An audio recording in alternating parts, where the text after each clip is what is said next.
welcome to this YouTube episode or podcast episode, however you're taking in this information. You might hear some squeaks in the background, and that's because Daisy's playing with her toy. That's just the way it is. So that's what you're hearing, is her little happy squeaks. Okay. So in this episode, I want to talk about this topic that I saw introduced by someone on my Instagram, and it's at what point does being the villain or being in your villain era actually turn into you just being an asshole? And I feel like this topic has so much nuance, and honestly, somatics in general have a lot of nuance. It's not very binary, it's not black and white, and that's why I love it.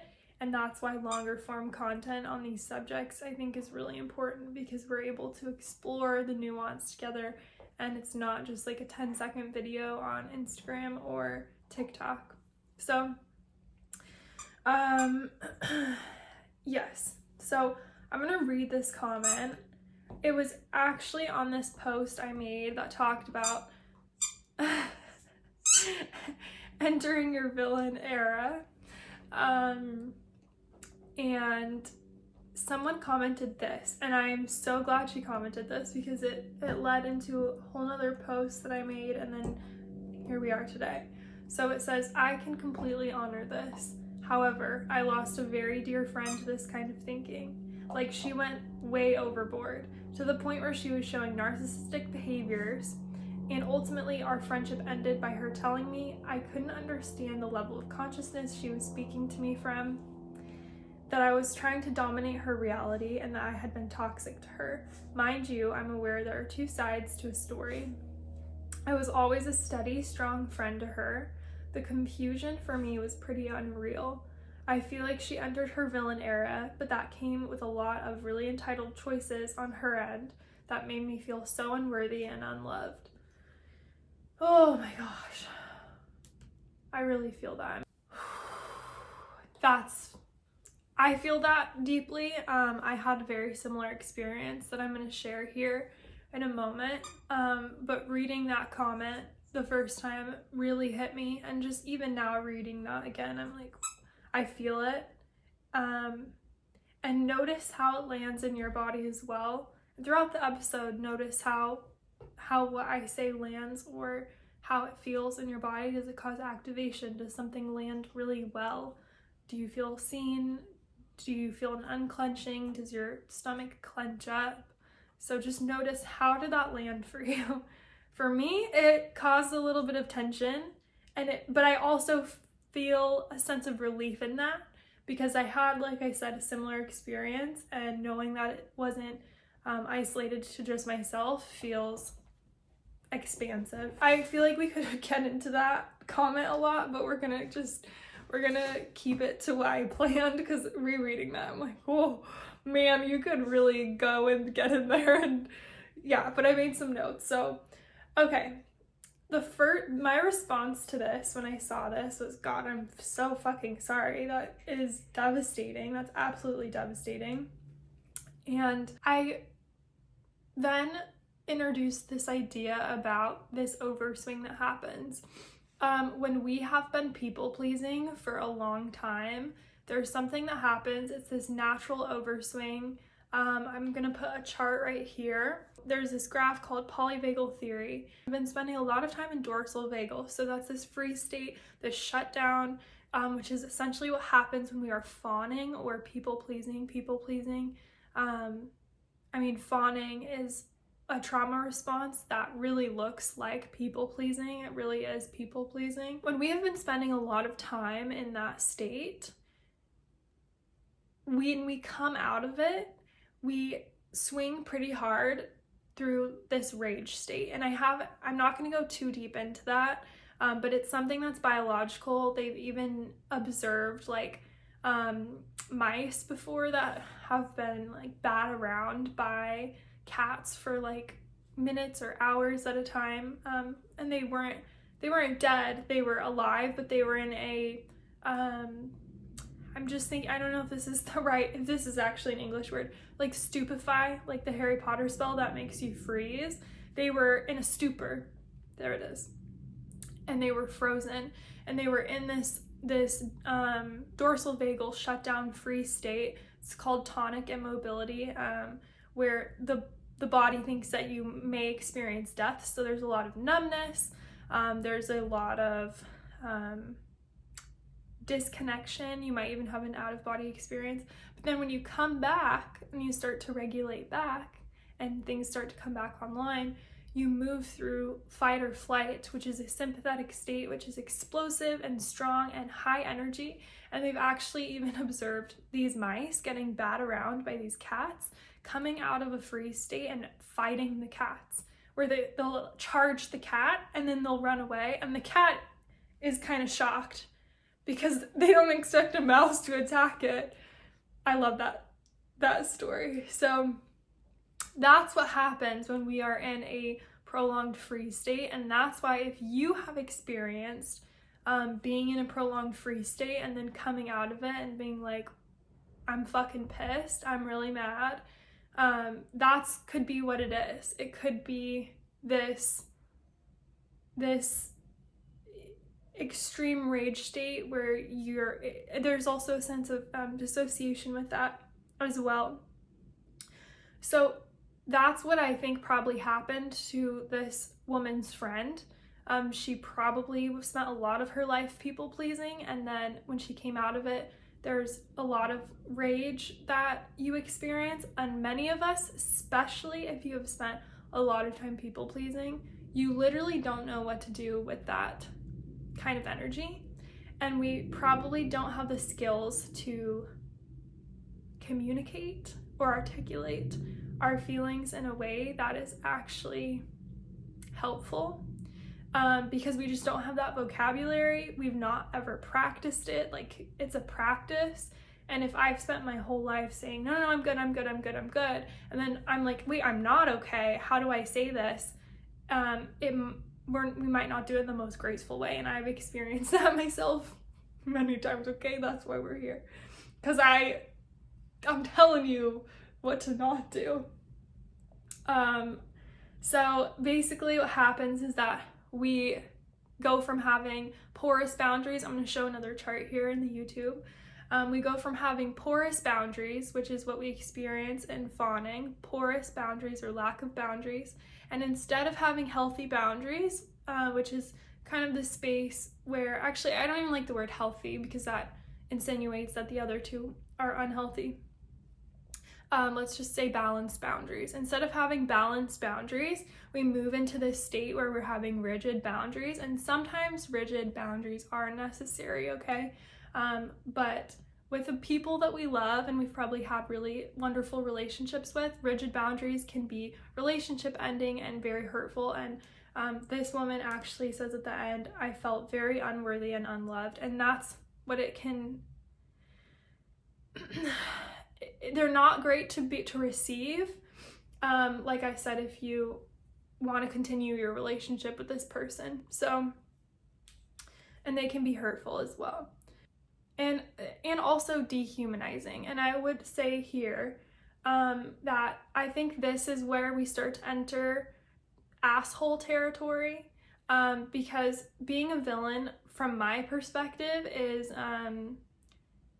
it's really just prioritizing your own needs, orienting towards your own needs, honoring your own needs after a lifetime of not doing that.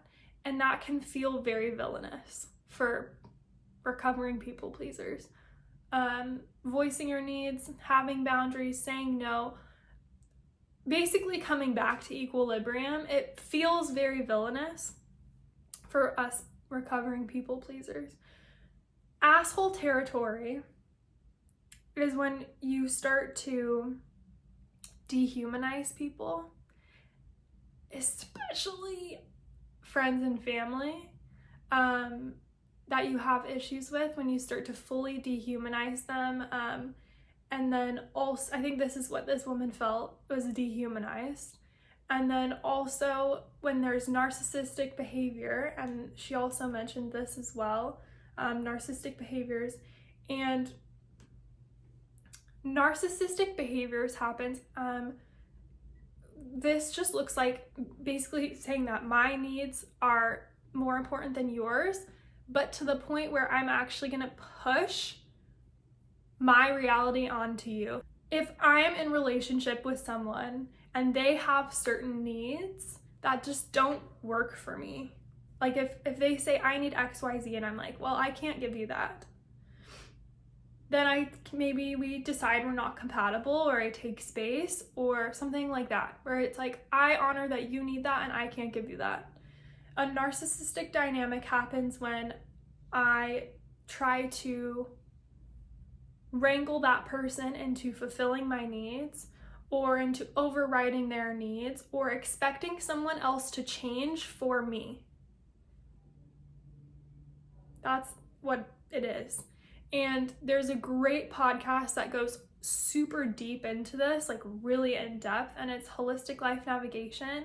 And it talks about how, I'm gonna actually just put it right here because I don't remember the exact episode. It's about how, like people that are internet social justice crusaders on the internet that bully people, it's a narcissistic dynamic that's happening, where it's saying that my reality, what I believe is more important than you, and I'm gonna manhandle you into doing what I want. And that's narcissistic behavior. And it's gross. It's very icky to do with your friends. I've done it before.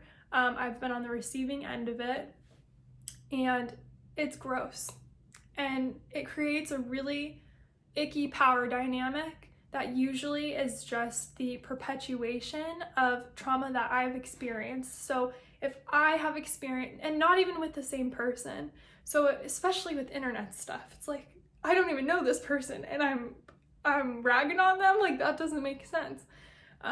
So if I have felt inferior by someone who had this narcissistic behavior, instead of me doing it differently, it's just me perpetuating it in those moments where I'm saying, well, I don't like that you're treating me like this, you need to do it differently, or fuck you. That's narcissistic, okay? I have a whole episode, on this called Embodied Boundaries. It's how to set boundaries with people that you love in a way that you actually cause the least amount of damage, because setting boundaries causes a certain amount of rupture, and that's another topic. So moving forward, receiving this kind of behavior can be very dehumanizing. And one thing I said in the post I made in response to this is that all feelings are acceptable, but all behaviors are not. I'm gonna just share a vague experience that I had, just to give some more context. It felt very cruel, and actually kind of felt like being on the receiving end of like an HR, like getting fired. Like their words became very short and lacking empathy and emotion, no desire to hear my side. But I think what stands out to me from that experience is, like I just said, the dehumanizing feeling of like how I was like, it's me, like I'm don't you remember, like I'm your friend, like I want to work through this with you. It didn't feel like this person genuinely wanted to, didn't feel solution oriented. It felt like some kind of payback or some kind of repressed issue coming forward all at once. And I fully understood what was happening in that moment was that overswing that we talked about earlier from polyvagal theory, and nonetheless it still really hurt. And I felt similar to this woman that commented, like it felt heartbreaking, and so that's why, like I said, I've been on both sides of this, where I've been the person setting really rigid boundaries, and I've also been the receiver of it. And after being the receiver of that one and other ones, that's why I like talking about this, because it's not very nice to do that. And this whole topic of people pleasing is very nuanced. And that's why these longer form content experiences are really lovely. So I have a few more to recommend. That's pretty much all my thoughts on that for today. And so, and what I will say too before finishing is like, if you are on the receiving end of this, I think recognizing that this behavior is narcissistic, it's cruel, and also if someone has a issue with you, there are ways to let people know that you have conflict with them that you'd like to resolve in ways that are kind. That is possible. And I have a whole episode on that on YouTube and on my podcast. That's called Embodied Boundaries, and it is specifically for setting boundaries with people that are beloved to you and you want to stay in relationship with. Family members you feel safe around, friends, partners, boyfriends, girlfriends, husbands, wives, people that you actually you're not really willing to cut off, people that are safe relationships.